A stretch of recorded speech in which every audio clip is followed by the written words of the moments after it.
Good morning. Good morning नहीं, good afternoon मेरे प्यारे बच्चों। हाँ, तो गुड आफ्टरनून में मैं इंग्लिश ग्रामर का पार्ट 3 है जो द वर्ब है, और द वर्ब में सहायक क्रिया आपको पढ़ा रहे हैं। यानी सहायक क्रिया को अंग्रेजी में ऑक्सिलरी वर्ब कहा जाता है या हेल्पिंग वर्ब कहा जाता है। इसका डिफिनीशन तो ऐसे अंग्रेजी में बहुत बड़ा है। An auxiliary verb is one which helps to form tense, mood, some principal verb. लेकिन इतना आपको याद करने की कोई ज़रूरत नहीं है, ऐसे हमने लिख दिया है, कोई बात नहीं है। लेकिन आप सीधा सा देखिए, जो क्रिया जो किसी प्रधान क्रिया के निर्माण में सहायक होती है उसे सहायक क्रिया कहते हैं। छोटा सा बस एक लाइन में लिख दिए, अंग्रेजी में क्या लिखा है उतना आपको लंबा चौड़ा जाने की जरूरत नहीं है। ओनली आपको समझने की जरूरत है कि प्रिंसिपल थी आपको ऑक्सिलरी वर्ब वास्तव में है क्या।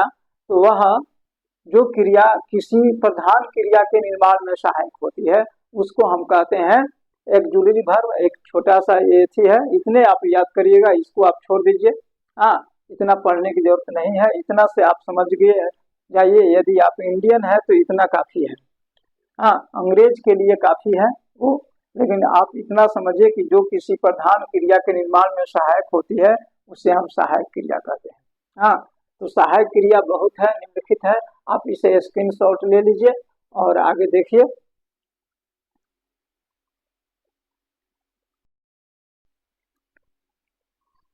ऑक्सिलरी वर्ब को आप आराम से समझिए। एग्जाम्पल के तौर पर जैसे Radha is dancing, Radha is dancing, I have come from Delhi today, he has finished his work. आप इसमें देखिए, राधा इज डांसिंग, राधा नाच रही है, ये आपका ऑक्सिलरी वर्ब होगा। हाँ, इसमें हैव ऑक्सिलरी वर्ब हुआ, इसमें इसमें हैव ऑक्सिलरी वर्ब हुआ, इसमें हैज ऑक्सिलरी वर्ब हुआ। तो इस तरह से इसको हम कहते हैं जो, और ये हो गया प्रिंसिपल वर्ब, ये हो गया आपका प्रिंसिपल वर्ब, ये हो गया प्रिंसिपल वर्ब। हाँ, तो आप ये देखिए कि यह इसके निर्माण में सहायक हो रहा है। डिफिनीशन के अनुसार आप देखिए कि इसके निर्माण में यह सहायक है। सहायक क्रिया जो है इस प्रिंसिपल वर्ब के निर्माण में राधा क्या कर रही है, तो नाच रही है, और इसके सहायक कौन दे रहा है, तो इज। इसी प्रकार I have come from Delhi today, मैं आज दिल्ली से आया है। हाँ, चाहे आए हैं, मैं आज दिल्ली से आए हैं, तो आए हैं तो आज आए हैं, तो इससे कोई बस मतलब नहीं है, ये आपका सहायक क्रियाएं है, और ये कम जो है प्रिंसिपल वर्ब है।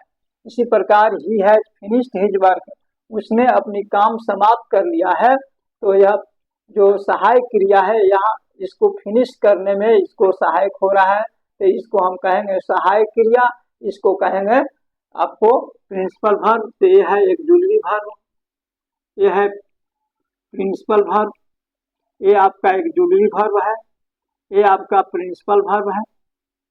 हाँ, ये आपका ऑक्सिलरी वर्ब है, ये आपका प्रिंसिपल वर्ब है।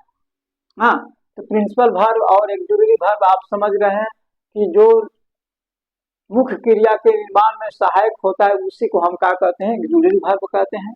नोट आप देख लीजिए, बहुत कम किताबों में मिलेगा।